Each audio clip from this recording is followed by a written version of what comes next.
মোটামুটি 16 জন থাকবেন। এর সাথে কে থাকবে, বাংলাদেশ ক্রিকেট বোর্ডের প্রেসিডেন্ট থাকবেন কি থাকবেন না সেটা অফিসিয়ালি এখন পর্যন্ত আমি জানি না, তবে sports adviser Asif Nazrul sir থাকবেন এবং বাংলাদেশ ক্রিকেট দলের 15 সদস্য, 15 জন ক্রিকেটার, যেই ক্রিকেটাররা আপনারা সবাই জানেন ওয়ার্ল্ড কাপ স্কোয়াডে রয়েছে, যাদের বিশ্বকাপ টি-20 খেলার কথা।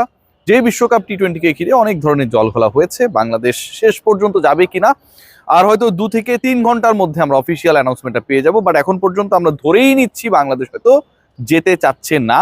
অথবা আমরা এটাও ধরে নিতে পারি যেহেতু লাস্ট ডে, মানে আপনার ডিসিশন জানানোর যে লাস্ট ডে এবং সেই লাস্ট ডে লাস্ট আওয়ারটা হচ্ছে 5টা পর্যন্ত, 3টার দিকে মিটিং কল করা হয়েছে with the cricketers and the sports adviser.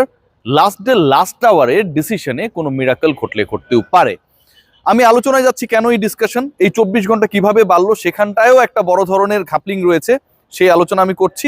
তবে তার আগে একটা ব্যাপার, কিছু প্রশ্ন আমি করতে চাই। প্রথম কথা সেটা শুরু থেকে আমি বলে এসেছি যে আমরা আসলে আমাদের ডিগনিটিকে স্যাক্রিফাইস করে ইন্ডিয়ায় গিয়ে খেলবো, এটার আমি পক্ষে না। কিন্তু আমি ইন্ডিয়ায় গিয়ে খেলবো না মানে বিশ্বকাপ খেলবো না, এটার আমি বিপক্ষে। আমি তো বিশ্বকাপ খেলতে যাই। এখন বাংলাদেশ যেহেতু গত 4 তারিখ থেকে জানে যে সে ইন্ডিয়ায় গিয়ে খেলবে না, তার মানে অপশন বি, যে ইন্ডিয়ায় গিয়ে না খেলার মানে হচ্ছে অন্য কোথাও গিয়ে খেলতে চাই, সেটার জন্য বাংলাদেশ ক্রিকেট বোর্ড ডিপ্লোমেসিতে কতটুকু সাকসেসফুল ছিল? একদমই জিরো। পাকিস্তানের সাপোর্ট ছাড়া কারো পাইনি এবং সবগুলো দেশ মনে করে ইন্ডিয়ায় কোনো নিরাপত্তা হুমকি নেই। সবগুলো দেশই মনে করে এক্সেপ্ট পাকিস্তান, বাংলাদেশ তারা যদি খেলতে কোনো ধরনের ঝামেলা তৈরি করে, ফাইনাল ডিসিশন যদি হয় এরকম not to travel to India, then একে রিপ্লেস করে অন্য দলকে সুযোগ দাও। 14-2 ভোটের ব্যবধানে বাংলাদেশ যখন হেরে গেল, তার মানে ইন্ডিয়ায় গিয়ে খেলবো না যে শক্তি নিয়ে বাংলাদেশ ক্রিকেট বোর্ড বলেছিল, ঠিক তার থেকে ভয়ঙ্কর দুর্বলতম এই ক্রিকেট বোর্ডের ডিপ্লোম্যাটিক অবস্থান। অন্য কোনো বোর্ডকে আমরা পাশে পাই নাই। আমরা হেরে যেতেই পারি, বিসিসি এর সাথে আমরা পারবো না, আইসিসির সাথে আমরা পারবো না, একসেপ্টেড। বাট 5টা ভোটও যদি পেতাম, একটা সান্ত্বনা থাকতো যে Bangladesh cricket board had tried.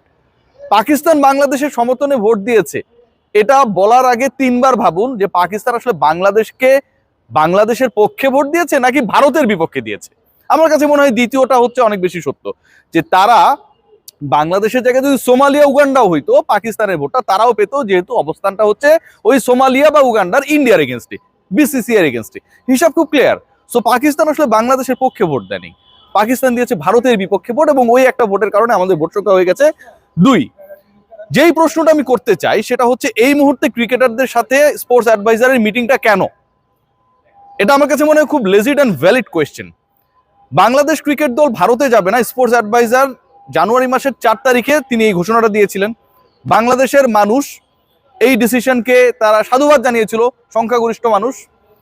তাহলে এই ক্রিকেটাররা যারা খেলবে তাদেরকে পাঠানোর ব্যাপারে যদি সরকার তার অবস্থান সেই 4 তারিখে নিয়ে নেয়, এখন থেকে 18 দিন আগে নিয়ে নেয়, 18 দিন পরে 24 ঘন্টার মধ্যে সময় দেয়া হয়েছে যে আমাদেরকে জানাতে হবে আইসিসিকে আমরা খেলবো কি খেলবো না, সেই 24 ঘন্টার 22তম ঘন্টায় গিয়ে লাস্ট 2 আওয়ার্সের মধ্যে শেষের 2 ঘন্টায় কেন ক্রিকেটারদের সাথে মিটিং এ বসতে হবে? ক্রিকেটারদেরকে যদি গভর্নমেন্ট তার অবস্থান জানাতে চায়, সেটা গত 22 দিনে কি কোনো সুযোগ পাওয়া গেল না? সব ক্রিকেটার কি বিপিএল এর জন্য ব্যস্ত ছিলেন? আচ্ছা, বিপিএল এ ব্যস্ত ছিল ক্রিকেটাররা, 15 জন ক্রিকেটার। আমি মনে করলাম যে প্রত্যেক দিনই 15 জন ক্রিকেটার খেলতে নামতো। আমি যদি এটা ধরেও নেই, বিপিএল এর মাঝে কি কোনো ব্রেক ছিল না? কোনো গ্যাপ ছিল না? কোনো গ্যাপ ডে পাওয়া যায়নি? বিপিএল কি বাংলাদেশের টি-20 বিশ্বকাপে অংশগ্রহণ করার ক্ষেত্রে ক্রিকেটাররা তাদের সিদ্ধান্ত কিভাবে জানাচ্ছে, পক্ষে না বিপক্ষে, সেটা থেকেও বেশি জরুরি ছিল? বিপিএল কি প্রতিদিন সকাল থেকে শুরু হয়ে রাত অবধি চলতো? নিশ্চয়ই না। এই প্রশ্নগুলোর উত্তরগুলো আসলে আমি পাচ্ছি না। যদি ক্রিকেটারদের সাথে বসেন, কেন বসছেন? ইদার আপনারা বলতে চান যে আপনারা ইন্ডিয়া যেতে চান না, এটা হচ্ছে আপনাদের অবস্থান। তাহলে সেই অবস্থান কি গত 18 দিনে তো পরিবর্তন হয় নাই। লাস্ট 18 দিনের একদিনও বাংলাদেশ সরকার বাংলাদেশের ক্রিকেটারদের সাথে, যারা খেলেই বাংলাদেশ কোয়ালিফাই করেছে টু দ্য টি-20 ওয়ার্ল্ড কাপ, বসার সুযোগ পেল না। ক্রিকেটারদের সিদ্ধান্তের কোনো দাম নাই, আমি মাইনা নিলাম, কিন্তু তাদের সাথে বসলো না। এটা কেমন একটা ঘটনা? আবার আজকে যে আপনারা বসছেন, ধরেন আজকে ক্রিকেটাররা ফিল করলো যে না, যাই ঘটুক, যত সিকিউরিটি থ্রেটই চাও থাক, we want to play the world cup, we want to travel to India. ধরেন এরকম একটা সিদ্ধান্ত হলো, এটা তো আমার সিদ্ধান্ত না বা অন্য কারো সিদ্ধান্ত না, দর্শক যারা আমার সাথে একমত বা দ্বিমত, আপনাদেরও সিদ্ধান্ত না। ক্রিকেটাররা আজকে ধরেন 15 জন ক্রিকেটারের 12 জন 10 জন বললো, সরকার কি তার সিদ্ধান্ত বদলাবে? সো সরকার যেহেতু সিদ্ধান্ত বদলাবেই না, শেষ মুহূর্তে ক্রিকেটারদের সাথে এই বসার প্রয়োজনটা কেন? এই ড্রামাটা কেন? এই সিচুয়েশনটা কেন ক্রিয়েট হলো? We have no answer. আবার যদি আজকে বাংলাদেশ সরকার তাদের সিদ্ধান্ত চেঞ্জ করে যে আমরা বিশ্বকাপ খেলতে যাচ্ছি, এবং চেঞ্জ করার পরে যদি বলে যে আমরা আমাদের ক্রিকেটারদের কথা শুনি, তাদের স্বার্থে তাদের দাবিতে আমরা সায় দিয়ে আমরা ডিসাইড করলাম যে ঠিক আছে, বিশ্বকাপ আমরা যেহেতু খেলাটা অর্জন করে নিয়েছি, এটা তো কোনো ইন্ডিয়া আইসিসি আমাদেরকে গিফট করে নাই, so we will go there, we will play, সেক্ষেত্রেও এই ডিসিশনটা এখন কেন? এই যে ক্রিকেটাররা জানে না যে তারা কি করবে, লিটন কুমার দাস জানে না খেলবে কি খেলবে না, তার মতো অবস্থা সবারই।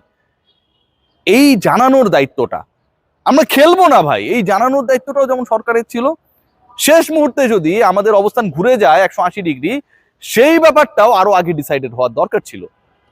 বাংলাদেশ ক্রিকেট বোর্ড ইন্টারেস্টিংলি গতকালকে কি করেছে আপনারা জানেন? তারা আইসিসির কাছে 24 ঘন্টা সময় চেয়ে নিয়েছে, তারা সরকারের সাথে ডিসকাশন করতে চায় যে whether they want to travel to India or not. Bangladesh cricket board কেন তাহলে হচ্ছে সরকারের সাথে ট্রাভেল করতে, মানে আলোচনা করতে চাইলো, এটাও আমার মাথায় ঢুকে না।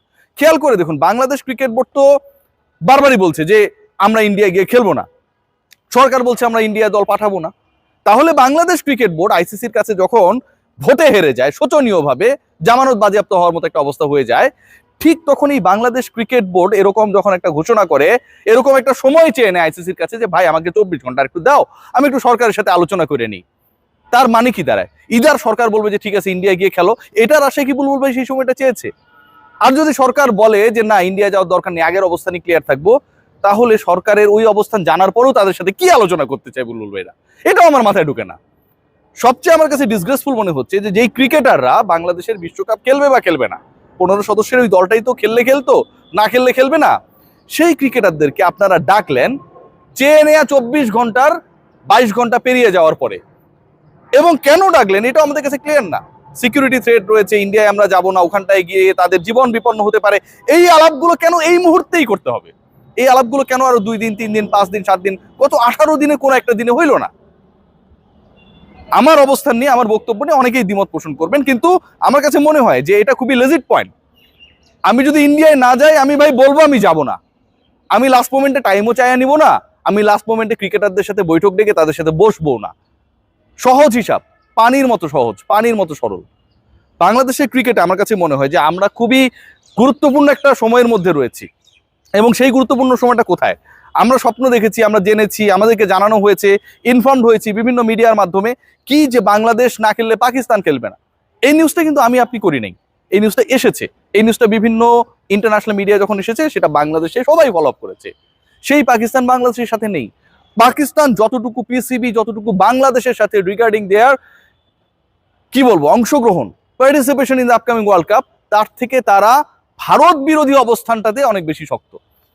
এবং ওই জায়গায় ভারত বিরোধী এরকম একটা সিচুয়েশনে বাংলাদেশের জায়গায় জিম্বাবুয়ে, সোমালিয়া কিংবা আসিফ আকবরের প্রিয় দেশ সাইবেরিয়াও যদি এখানটায় থাকতো, সেখানটায় Pakistan cricket board, PCB, Pakistan সরকার ভারতের বিরুদ্ধেই অবস্থান নিত। বাংলাদেশ বলে এক্সট্রা পিরিত, ভালোবাসা, সম্পর্কের জায়গায় উষ্ণতা কোনোটাই না রে ভাই। শেষ পর্যন্ত কি হয় দেখার। তবে আমার কাছে মনে হয় বাংলাদেশের ক্রিকেটে খুবই খুবই ভয়ঙ্কর একটা সময় অপেক্ষায় সামনে। Take care.